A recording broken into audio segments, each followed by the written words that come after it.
పెళ్ళికొడుకు తల్లిదండ్రులు నానా మాటలు అనేసరికి సేనాపతి, భద్రావతి వాళ్ళైతే చాలా బాధపడుతూ ఉంటారు. ఇక ఏం సమాధానం చెప్పకుండా తలదించుకుంటూ ఉంటారు. ఇక రామరాజు అయితే వాళ్ళు ఆడిన మాటలకి మీరేం మాట్లాడుతున్నారో మీకు అర్థమవుతుందా? బాధపడుతున్న వాళ్ళని ఇంకా రాబందులా పొడుచుకొని తింటున్నారా?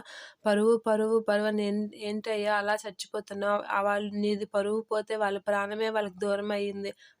వాళ్ళు బాధలో ఉంటే ఓదార్చిందుకు పోయి ఇంకా నానా మాటలు అంటున్నావా అని చెప్పి రామరాజు అయితే నానా విధాలుగా వాళ్ళని తిడుతూ ఉంటాడు. ఇక సేనాపతి అయితే రామరాజు వాళ్ళకి సపోర్ట్ చేసి మాట్లాడేసరికి షాక్ అయ్యి అలా చూస్తూ ఉంటారు సేనాపతి, భద్రావతి. ఇక పెళ్ళికొడుకు తల్లిదండ్రులకైతే చెప్తూ ఉంటారు, ఇందాకటి నుంచి పరువు పరువు అని గింజుకుంటున్నావు, వాళ్ళ పరువు పోయింది కాకుండా వాళ్ళ ప్రాణం దూరమైందని వాళ్ళని ఓదార్చకుండా నానా విధాలుగా వాళ్ళని ఇదవుతున్నావు.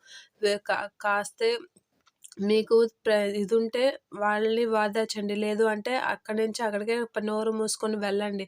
అంతకు మించి పదే పదే రాబందుల్లా వాళ్ళని పొడుచుకొని తినకండి అని చెప్పి రామరాజు అయితే వాళ్ళని అంటూ ఉంటాడు.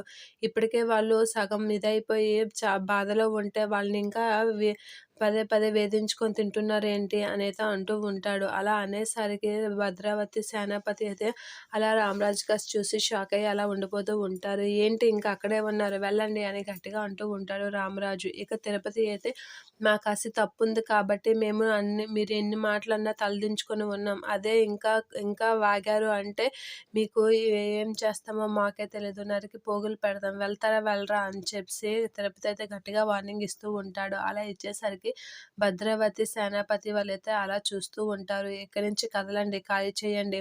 ఎక్కువ మాట్లాడారంటే ఇక్కడికిక్కడే నరికి నరికి పారేస్తానని చెప్పి తిరుపతి అయితే వాళ్ళకి వార్నింగ్ ఇస్తూ ఉంటాడు. అలా అనేసరికి వాళ్ళు ఒక మాట కూడా ఆడకుండా అక్కడి నుంచి వెళ్ళిపోతూ ఉంటారు. ఇక ఇంట్లోకి అందరూ వెళ్ళిపోతూ ఉంటారు. ఇక సేనాపతినైతే పదన్య లోపలికి వెళ్దాం అని అంటూ ఉంటాడు తిరుపతి. అలా అనేసరికి రామరాజు కాసి అలా చూస్తూ ఉండిపోతూ ఉంటాడు సేనాపతి. పదన్నయ్య అని చెప్పి తిరుపతి అయితే సేనాపతిని ఇంట్లోపలికి తీసుకొని వెళ్తూ ఉంటాడు. అలా వెళ్తూ సేనాపతి అయితే రామరాజు కాసి అలా చూస్తూ అలా ఇంట్లోపలికి వెళ్తూ ఉంటాడు సేనాపతి.